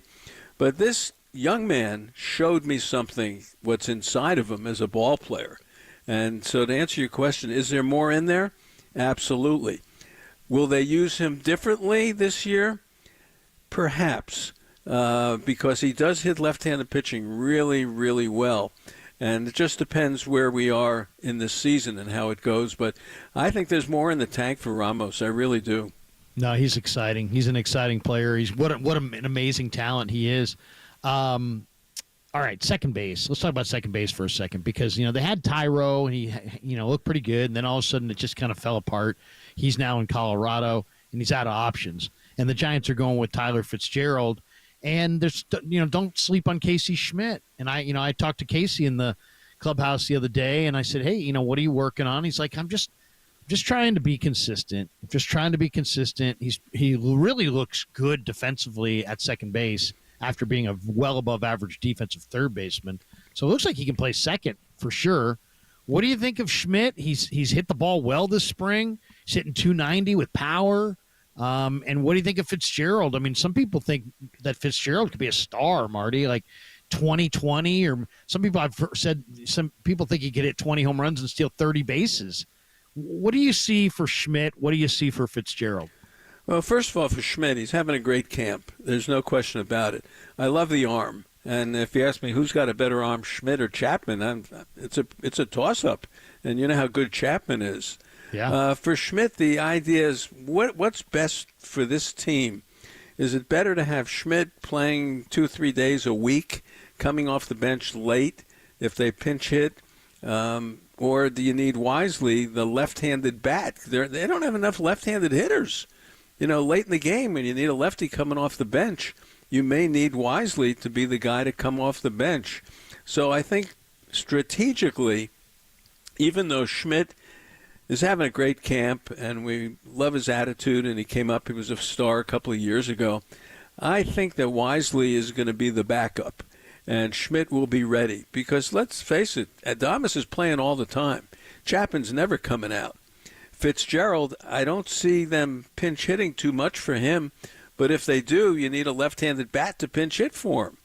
So what that tells me is Schmidt starts in Sacramento, Wisely is the backup, and they see where they go from there. And look, you can't put pressure on Fitzgerald. He's still a young player. He didn't end the season great. His back was hurting him a little bit at the end of the year. It hurt him a little bit in spring training. We haven't seen him look comfortable yet. So it's not impossible. It's not impossible. Who knows how his physical self is to see him start the season on the IL and have Wisely and Schmidt both playing second base. Anything can happen in spring training, especially injury-wise. And I'm not saying Fitzgerald's injured, but he has been held back a little bit because of the back. And I'd like to see him out there making contact, stealing a bag, doing everything, and not being tentative in any way. So the jury is still out on Schmidt and Wisely, but if Fitzgerald's not ready, Larry, you could see those other two on the team. Very interesting. Marty Lurie joining us from the desert where the Giants tonight beat the A's, and you heard it earlier tonight on the Sports Leader. 5-3 game also televised, so some of you watched it, I'm sure. Two pitchers I got to ask you about because, here's the thing about baseball. In basketball and football, if you maintain a certain level of fitness, there's not that variable year to year that you see in baseball. In baseball, guys could be in great shape. You could be healthy. One year you come out, you hit 243. The next year you come out, you hit 333. I mean, it's like it's just the way it is. It's like a really hard sport, and it's hard to predict. Two guys, one pitcher looks amazing to me that doesn't get a lot of love, and another pitcher that gets a lot of love that doesn't look like anything to me. Landon Roop that guy's got an amazing future. I mean, he mid-90s on the fastball, big overhand curve. He's now working in a change and a cutter. He thinks it can be the difference between being a good reliever and maybe a starting pitcher in the major leagues. I love what I see out of Roop. I love the way the ball rolls off his hand. That curveball's premier, and the fastball really, because of the depth of the bite on the curveball, the fastball kind of revs up a little bit. It almost seems even harder than it is, and now he's got a third pitch and maybe a fourth pitch to try to change the hitter's eye level a little bit, and their thought process. What do you think of Roop? And do you see him as a bullpen guy, Marty? Is he a closer, or do you think eventually he's a rotation piece? Well, he's a bullpen guy right now. I don't see him being the fifth starter right now, and I'll tell you why in a second. But I love the kid. The kid's a hunter. The kid killed a bear. I mean, he talks about shooting all these different North things. Carolina. He's a good kid really, from North Carolina. He's in the forest. He's hunting. When this kid's on the mound, he's got a look in his eye that you wonder, what's he thinking about? And I like that. I like that in him. I don't see him as a starter. I'd like to see Keaton win. Now, if Keaton Wynn is healthy, and of course last year he was not healthy, but that's a power guy. And I'd rather see Keaton Wynn in that fifth spot and Roop and Jelly as the two long relievers, because you have pitchers with some age on them. And one is Verlander and the other one is Robbie Ray. And you get Hicks, who is still learning how to pitch at the major league level as a starter. So I think you need those two long relievers. And I like Roop in that position. Nothing bothers this kid. You can bring him into a tough situation, and he can handle it. Jelly is getting better all the time. So I see Roop as a bullpen guy, and his future could be as a starter. It just depends. But right now on this team where they need him, I'd say is in the bullpen. And that fifth spot, if Harrison is not ready, if the velocity's not there, if Birdsong needs more work in AAA on a regular basis, and if Keaton Wynn is healthy, I'd put Wynn there, and I'd have Harrison and Birdsong in Sacramento, and I'd have Roop and Jelly as my two long guys. And the wild card in this whole thing is this Lou Trevino. Right. This guy a couple of years ago. Phenomenal pitcher for the A's years ago. I talked to him for a while tonight. Everything feels good about him. He's closed. He's probably more dependable if he's got his stuff than Randy Rodriguez. And I'd love to see him. Boy, it was great tonight. Tonight was Giants baseball. Verlander goes 5, and then the parade starts. And then here comes Rogers. Here comes Duvall, here comes Walker, here comes Miller, and I'll see you later. And that's Giants baseball. Get ready. And the other thing about the Giants, which I'm sure you saw tonight, they run. They are pushing the envelope. They're having people run. They're stealing bases. They're going first to third. They're playing good defense. That's the kind of ball they're playing now. Yeah, they're 12-3. Who cares? But when you watch the game and you watch the way they play, at some point tonight, I looked up the scoreboard, and Verlander had thrown 50 pitches and 11 balls.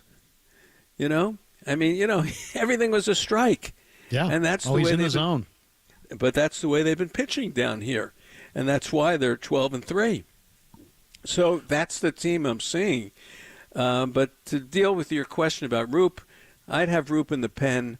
I think he's very dependable. He can come into he and Jelly can both come into tough situations. And if Wynn is healthy, I love that power, and I'd make him the fifth guy.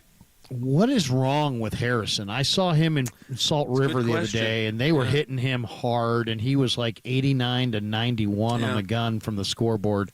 What's happened to his velocity? What's going on there, Marty? Because this kid was more like mid 90s, low 90s. Now he's sub 90, and he's just not. He doesn't have that kind of stuff where he could be sub 90 and be successful. I think. No. What are you seeing with Harrison? Pitch. Is he hurt? No, that's a good question. I mean, if he takes his regular turn, no, there can't be anything wrong with him. They wouldn't put him out there and jeopardize him. But he's learning how to pitch. You can't pitch up in the strike zone. You can't do it, and because if you miss, the ball's going out of the park. And I think for him is learning how to pitch and get ahead in the count and be a pitcher out there on the mound and be in control. And, there's one thing about having control. As Art Howe used to say, look, some pitchers, hey, he's got control. He can throw it in the strike zone. Well, when you want control, you really want command, because then you can take the pitch and put it where you want to put it in the strike zone. Right now, he's got control, but I don't think he's got the command right now. And it may be that his velocity is down. Maybe he's working on a lot of things down here about the things I'm talking about. But he's got a tremendous, tremendous upside as a lefty. He's still early 20s. And, lefties, look at Robbie Ray. They'll pitch till they're 35 years old. So Harrison, for me, let's watch his next couple of starts down here and see what he does. Birdsong is the other youngster. Guy what a great arm he's got. Nice kid, too. And he's another tough kid. But you can't pitch up in the strike zone. You've got to be a pitcher, and that's where Ray comes in a little bit. That's where Verlander comes in. That's where Logan Webb comes in, and you hope that they're going to influence the youngsters, and that's what I see. We've seen some good arms. This Carson Seymour, he was fabulous down here. He just got sent out, but he's got a bright future.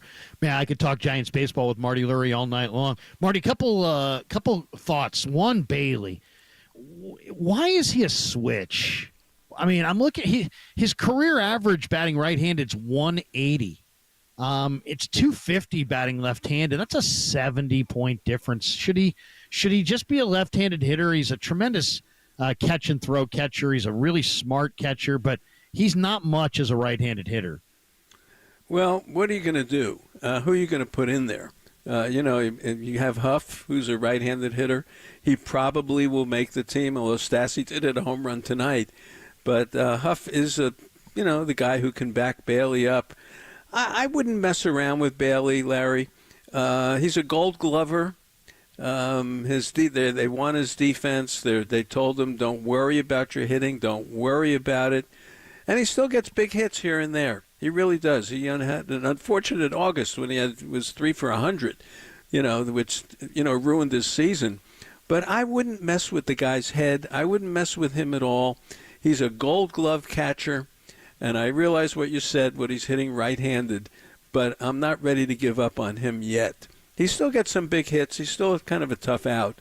I would leave him to where he is, and if Huff is going to be the backup, he's going to face some lefties, obviously, and then I'd work Huff in as much as I could, but I want Bailey behind the plate. I want the pitchers thrown to him.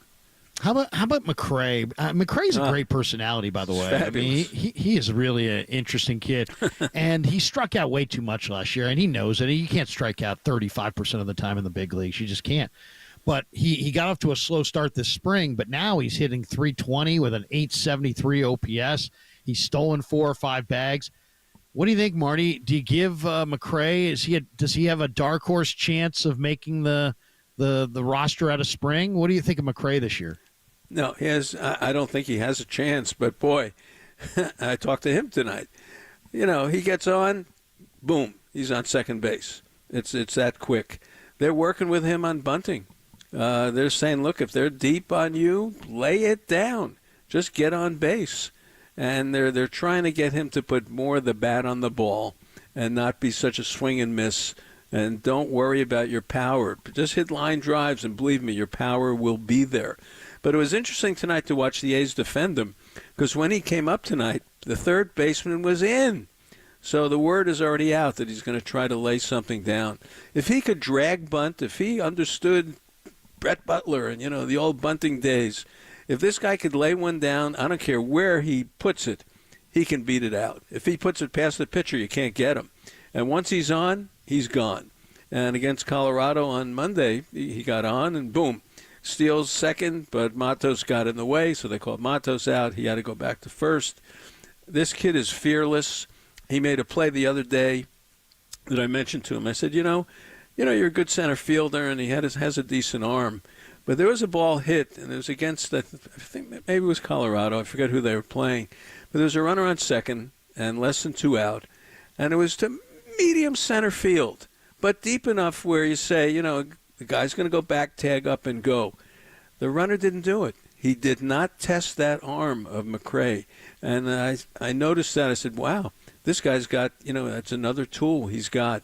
I love him. I think he's going to be a player, and I think he needs time in Sacramento, and I think he needs to learn is just put the ball in play and don't, as you just said, don't strike out. Just put the ball in play, and good things will happen. Just think of all the speed guys you've come across in all the years of baseball. If they could just put the ball on the ground, and that's what McRae can do, and they're trying to get him to do it. So he's gonna bunt. You're going to see more from him.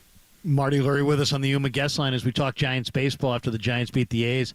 I would love to take like the St. Louis Cardinals from Whitey Herzog with Ozzie Smith, Lonnie Smith, Willie McGee, Tommy Herr, all those guys they had that could run. It was a freaking track meet.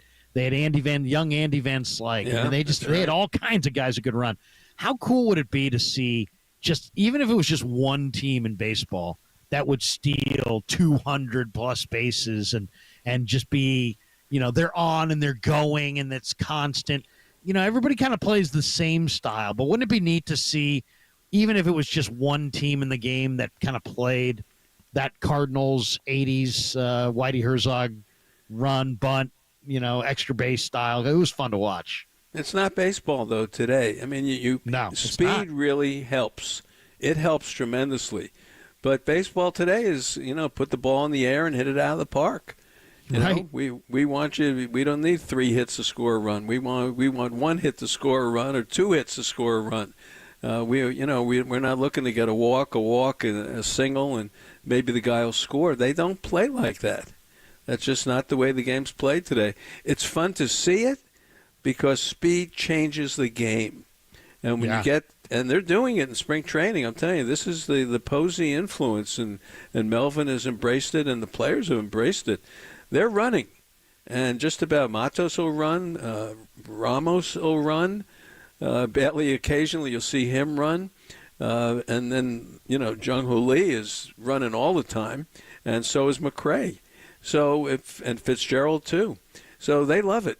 They want to make that part of their identity because. Look, they're hitting a ton of home runs down here in Arizona. But when the season starts, they're not going to hit that many home runs. They've got to figure out a way to score runs because the Padres, the Diamondbacks, and Dodgers score a lot of runs. And the Giants have to play good ball to get that kind of offense going. So you're going to see more running. You'll see more running for this ball club. I guarantee it. You'll see it. But to do it and make it your total identity, like the Go-Go White Sox or, Maury Wills and the Dodgers and, the old saying with the Dodgers, Koufax pitched a no-hitter. Well, did the Dodgers win? Because they couldn't score any runs. So you don't want to get into a situation where you're relying on speed to score runs, but it sure helps and keeps you in the game, especially when you got good pitching, which they have decent pitching. I guarantee it made me think of George Zimmer. I played golf with him one time. I guarantee it. Men's Warehouse guy, great guy. Come on. Couple last ones before we let you go. I got to ask you about Eldridge. What do you think of Eldridge, Marty? I mean, I saw you put out his, he hit the 450 shot, and then he struck out, I think, 3 times the next game.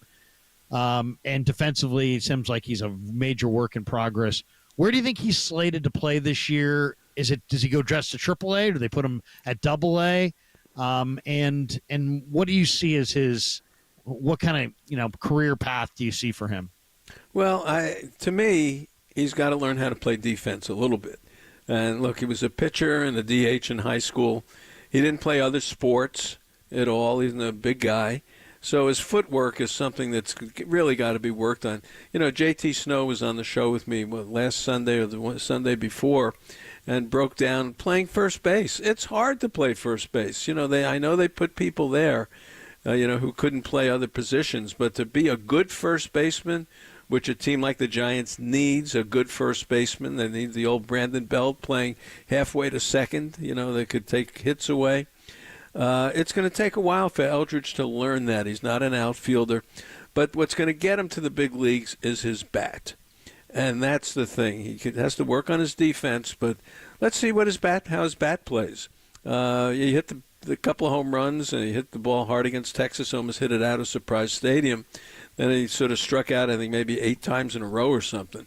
So let's see. He had a great season last year. He hit the ball in just about everywhere he was. You know how they adjust to people. It's funny watching Jung-Hoo Lee. He saw so many breaking balls the other day. I think it was against Colorado. I said, boy, they're just testing him and testing him and testing him on the breaking ball. And it's the same thing with Eldridge. They'll figure out something, and then he'll have to adjust to it. So the power is there. Baseball today, the kid for the A's, Kurtz from Wake Forest. Oh, what a player he is, man! And they got the kid from Kansas City from the University of Florida. Castiglione or whatever, Castiglione or Jack Leone or something. Yeah. That these guys can play because they were college players. In a major college program today, it's like being in the minor leagues. So Eldridge doesn't have that. He's right out of high school. So you got to be patient with him, and let's see what he can do. Now, the other kid, Tibbs, comes from Florida State. And what do you think of James Tibbs III? Yeah, I want to see him play because, look, that's a college kid.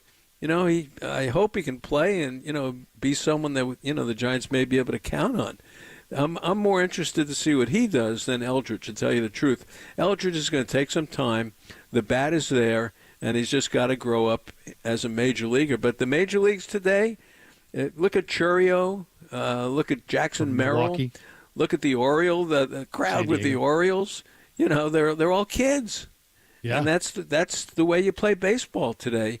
And they rush him to the big leagues. So for Eldridge, just be patient with him. I think that's the key. And let him do his thing. Let's see if he hits in the minor leagues.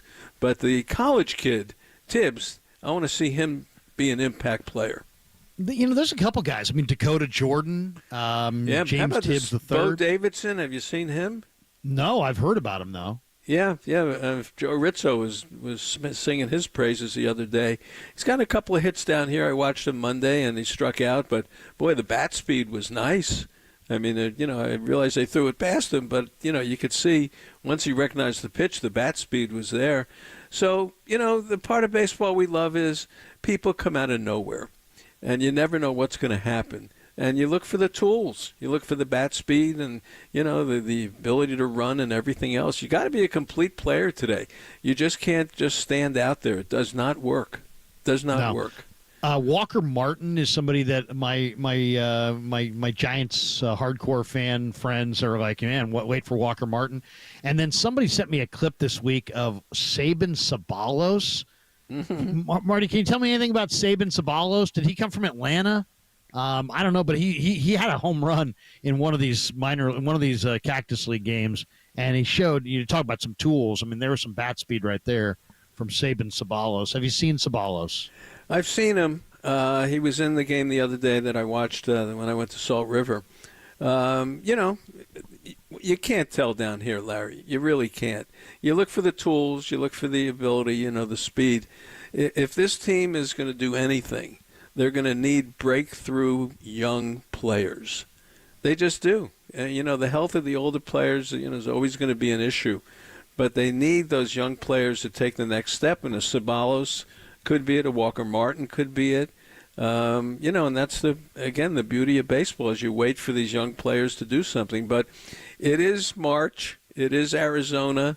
You're in the end of the game, and, you're facing other minor league pitchers, and, it's just a whole different thing. But the Giants are playing their regulars, and they're playing them just about every day, which is interesting to me. We should be heading into dead arm time, right? At the end of spring training, they're going to go through a week where, they complain about a dead arm. But Verlander was good today. Hicks had a little trouble the other day.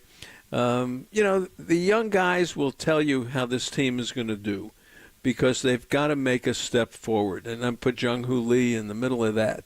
They've got to make that step forward. We know what Chapman can do and Damas can do, but Fitzgerald, Wade is in a contract year. Flores, what can happen with him. Bailey needs a step forward. That's the key for me is the Ramoses, the Matoses, and the Jung-Hoo Lees. Those guys have got to get to that next step.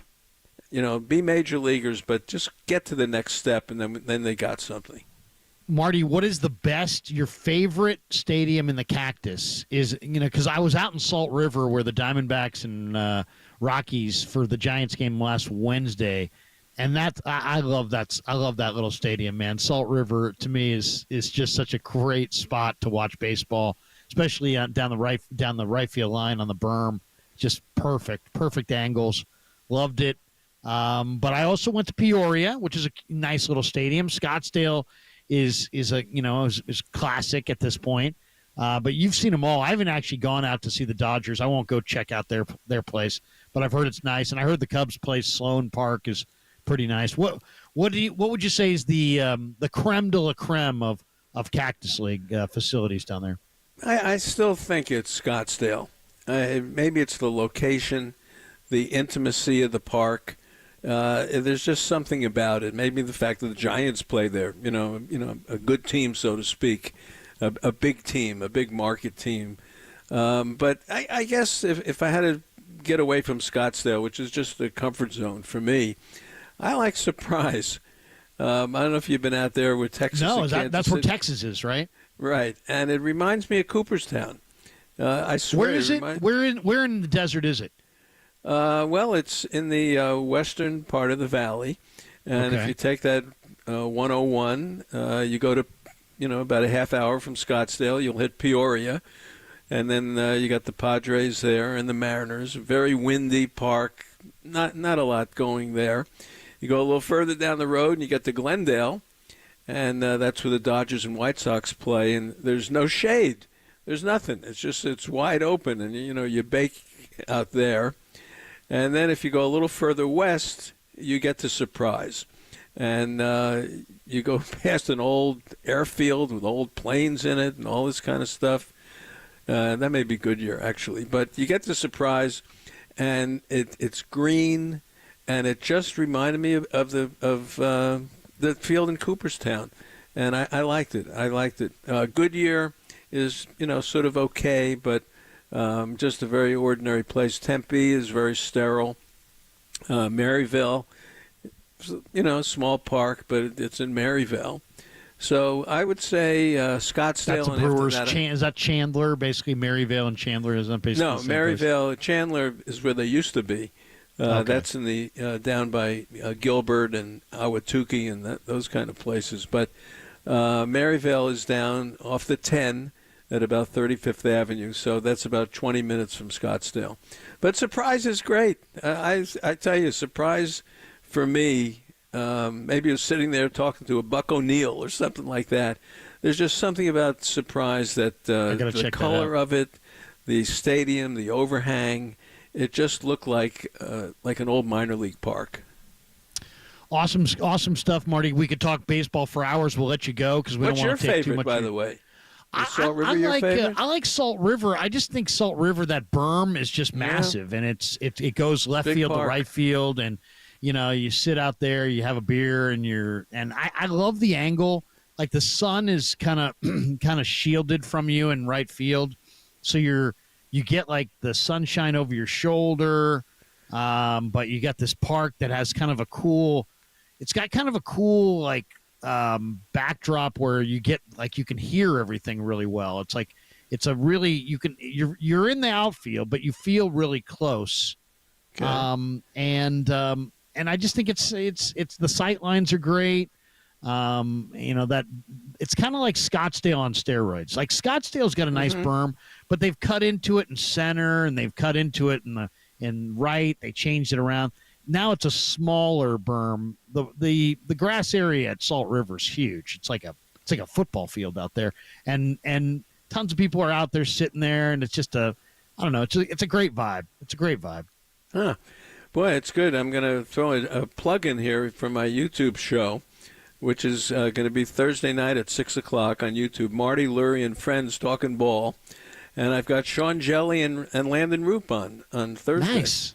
Nice. I talked to both those guys in the clubhouse this week. Jelly is getting ready for his Kentucky Wildcats to play in the NCAA tournament. Yeah, he's complaining a lot. But, he's an interesting guy, too, because I think Jelly kind of surprised me last year. I think Jelly's got some potential I'm not sure exactly what role. I talked to him about what role he potentially could be in. He's got the right attitude. He's like, hey, look, I'm just out there to get outs. Any role you want to put me in, I'll be in. He doesn't mind starting, long relief, short relief, doesn't matter. He just wants to be in there. And, he's 6'11". He throws from that downhill plane. I thought he made real steps last year. I think he's establishing himself. Yep, he's getting better. He's getting better. Yeah. He's getting a lot more swing and miss and stuff like that. He's a classic long reliever for me. Classic. Yeah, exactly. I mean, he'd be like kind of remind me of when the Indians had before they were the Guardians had Julian Tavares, and he was like a guy that they would go to in like the 4th, 5th, or 6th. Very good. And he would give them 2-3 innings. That's what this guy can do. It's like this guy can come in the 2nd, 3rd, 4th, 5th, 6th. He can give you 2 or 3 innings. Yep. And I think he could do it pretty regularly. So I'm intrigued by him. Yeah, his numbers would have been great last year. He had to wear it a couple of times. They had to leave him in to get hit when they because he had to chew up those innings, and it took a toll on his ERA. But absolutely a good comp with Tavares. I love it. Very good. Marty, so we're going to hear you Sunday. We'll hear you this Sunday. Sunday, yeah, 10 o'clock Sunday. The professor, Ron Wotus. Well, I'll ask him about some of the people you mentioned today, some of the minor league kids, because he's over in the minor league camp this week. Well, working with the kids who just got there, and Bruce Jenkins, of course, will be on. And then to open the show, I'm not sure who we should have on, but I think it's time to start paring the roster down. So maybe one of the beat writers, maybe on Sunday morning, 11 o'clock Sunday. The guy that I would love you to ask him about, and it didn't even have to be on the air. You could ask him off the air because it might not be worthy of air. The Giants in Peoria the other day started a third baseman named Charlie Ciccone or something like that. It's a name that's desperately in need of a couple vowels. Okay, it's like ZKYNOWNY. I mean, it's like he's got no vowels in his name. But this guy's a horse. This guy had to be every bit of 6'5", 6'6", and he took a couple nice pokes, and he looked pretty athletic at third base. I'd love to know who that kid is and where he's going and what Woe thinks of him defensively, because you don't see that many 6'6" third basemen. This guy had to be every bit of 6'5", 6'6". I mean, he's huge. No, you do not. That's a little too tall. For moving down the line. All right, that's a good one. I'll ask Will about that. Charlie Ciccone, I think his name is. Yeah, he'll know. I'm sure he'll working know. with these guys this week. He's over in the minor league camp, so I know he's doing that. This is going to be fun. The minor leagues are great. They're going to start playing games. We're going to hear about Eldridge and people like that, and the pitchers. Boy, Larry, they've got pitching. They do. And, no doubt, they got a lot of pitching depth. The old adage, you can't win without it. If you have pitching, you may win, but you can't win without it. If you don't have pitching, you're not going to win. And it's just that simple, and they've got some decent pitching. There's a real good vibe around the Giants, too. There's a belief. I don't know what Buster has said to the players. I don't know what the players have said to themselves, what Melvin has said. But there's a real vibe of, hey, you know what? We're better this year. We're going to be better. We're going to play the game the way we want to play it. It seems like there's organizational comfort. Had a chance to see Bobby Evans. He's back in the organization. We're going to get him on the show. Really enjoyed my week there in Arizona. Marty, we could talk ball for hours. I'll let you go, but have a great night, and we'll be listening for you this weekend. And I'm thinking good thoughts for 2025. My pleasure. Anytime. Have a good night. We'll do it again soon. Marty Lurie. Right. We'll get caught up. Jacob will get us caught up, and we will come back with a couple final thoughts. We may even, if you want to jump in, if we have any more minutes here to take some calls, 808 KNBR is the phone number on the Sports Leader.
want your reaction, so give us a ring or blow up the text line at 415-808-KNBR. This is Sports Phone KNBR, streaming live at twitch.tv/The Sports Leader.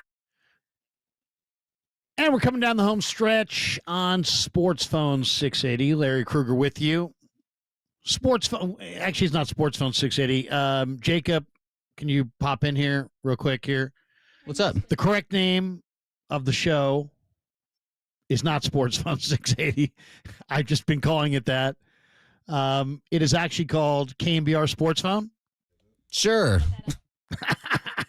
It's a push, man. We'll take either one here. Awesome. By the way, college basketball wise, Cal beat Vatek in the ACC semis, in the ACC tournament, first round, I should say. ACC tournament, first round, double overtime. Cal 82, Vatek 73. Stojakovic, their 6'7" sophomore. Is that Peja's kid? Probably, huh? It is. He had 29 for Cal. Cal, what can you say? They forced the Hokies into 18 turnovers. Cal won on the offensive glass, +9. Tomorrow, Cal takes on Stanford at 4 o'clock in the ACC tournament second round game. And then Gonzaga St. Mary's was tonight, wasn't it? Who won Gonzaga St. Mary's? That was the Zags. I don't know by how much. The Zags won it? Both those, look at that. but they won by 7. Both those teams combined 1 for 31 from downtown. Oh, my gosh. That's unbelievable. A brick fest. Yeah, that was the What's that? I said a brick fest, but the Zags pulled it up. Oh, my God. St. Mary's is good, by the way. St. Mary's is 28-4, now 28-5. Zags were 24-8, now 25-8. WCC tournament final in Vegas on ESPN. I taped it, so I'm going to go watch it later. And then the Warriors off tonight. They're back in action Thursday night. Kings, Warriors at Chase. Warriors right now are the 6 seed in the West. Sacramento's the 9 seed. Thursday night will be game 66 of 82. Warriors playing well with Jimmy Butler. 37-28 for Golden State. So they are playing well. And the 49ers lost out on Joey Bosa today. Man, the Niners are putting all their eggs in the draft basket. And I got to be honest, makes me a little nervous. I don't know if they're going to be able to draft as well as I want them to. David C. on Twitter sends me this one. He says, the 49ers are not extending Brock Purdy. Bookmark this. Wow. David C., I hope you're wrong. I really am. I'm hoping you're wrong. But, yeah, the Niners did make some moves today. They picked up DeMarcus Robinson. They picked up Richie Grant. They added some decent players. Jason Pinnock, a corner from the New York Giants, former Pitt Panther. Those are some good players. But what are you going to do up front? You just said goodbye to Leonard Floyd, and you didn't get Joey Bosa? I made a prediction earlier today on Greg and Greg that the Niners would get Joey Bosa, and that prediction did not come true. And they turned it into a promo. All the worse, all the better. Oh man, why did I open my big fat mouth? Let's go to Troy, who's in Hawaii on KNBR. Wants to talk about Randy Elliott. Troy, you're on the Sports Leader. Hey, how's it going? Good, man. Thanks for being patient. What's on your mind? No, you mentioned Randy Elliott. Randy Elliott played for the Hawaii Islanders in 73, 74, 75 in the PCL. Yeah, PCL. I'm sorry. Was that for the Padres? A Padres? Yeah. It was the Padres. It was the So Padres. somehow the Giants got him. Are you old enough that you remember watching him? I did watch him, but I was kind of a kid, and he played in the old Honolulu Stadium. We called it the Termite Palace because that night when it got hot, the termites would fly out, and you'd see them flying to the light. But Randy Elliott, he'd come up to bat, and I think I remember him one time hitting the ball over the left field. The wall was short, and it was a 325. But he hit it out of the stadium. There's a drive-in across a food place across the street, and he would hit cars in that lot. It's amazing, man. He obviously was a AAA power hitter, and he showed up in spring training. He showed up in spring training one year with the Giants, and he hit like 600. I mean, nobody could get this guy out. He was awesome. He made the team. He dropped a fly ball on opening day, and he got farmed out like 3 weeks later. Never heard from him again. You know, when he was here, he was a power hitter, and I think he played mostly first base. And maybe some outfield, but you know, we also had Mike Ivy, and Mike Ivy was the same. Mike Ivy would just crack down here. And probably, you know, it's so funny. It's probably one. You know, I'm not sure who the Giants signed first, but if they had signed Ivy, maybe they're figuring, oh, we'll go to the well again, because Ivy was a good Giant. Ivy, you know, the Giants picked him up, and he actually, you know, 78. He was really, really good. I think he had like 4 or 5. You know, he might have hit 4 grand slams or something that year. It was crazy. But Mike Ivy, big right-handed power hitter. Right, yeah.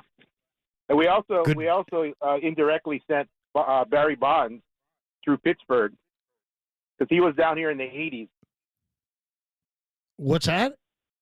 Barry Bonds was in the PCL in the 80s with we were Pittsburgh Pirates farm team then. Gotcha. Yeah, and of course, you know, Barry wins 2 MVPs in Pittsburgh, and then comes to the Giants, and the rest is history. I saw Barry do an interview with Stack Jack the other day online, and he told Stack Jack that he could hit 100-mile-an-hour fastball today. He's like, oh, I could hit it. Yeah, I could hit it. It's like, I wouldn't doubt him, man. I wouldn't doubt him. No, I wouldn't doubt it either. Seriously, and Barry Bonds, one of the greatest hitter I've ever seen. I would never bet against there's that. No doubt about that. My dad used to say Willie Mays, and there's no question Willie Mays was a better all-around player. But I think in the batter's box, Barry Bonds had no peer, at least from what I could tell. Anyway, hey, Troy, have a great night in Hawaii, man. Thanks for giving us a call. We appreciate you. Thank you. You have a great one. You too, Troy in Hawaii. All right, that's going to do it for us. We're going to bolt for the door. We're gonna call it a night. Thanks to Jacob Violante. Thanks to all of you. Thanks to Marty Lurie and Jacob. What's coming up next on the leader? CBS Sports Radio, Infinity Sports Network. That's what it is. And the show is called Sports Phone KNBR, for the record. Sports. Thank you for listening to Sports Phone KNBR. Not anything to do with Sports Phone 680. It's not even in the same ballpark. And CBS Sports Radio, which is now Infinity Sports, what is it? Network, I think. Infinity Sports Network is going to entertain you throughout the night. Keep it locked right here. You do not want to miss a minute of Murph and Marcus when they go live tomorrow morning. So they'll be talking Niners. They'll be talking about Joey Bosa stiffing the Niners and signing elsewhere. And I'm sure they'll be talking about the Giants and maybe the Warriors and maybe some college hoops. So anyway, have a great night. We'll see you tomorrow at 6 o'clock for another edition of Niners Nightly on the Sports Leader.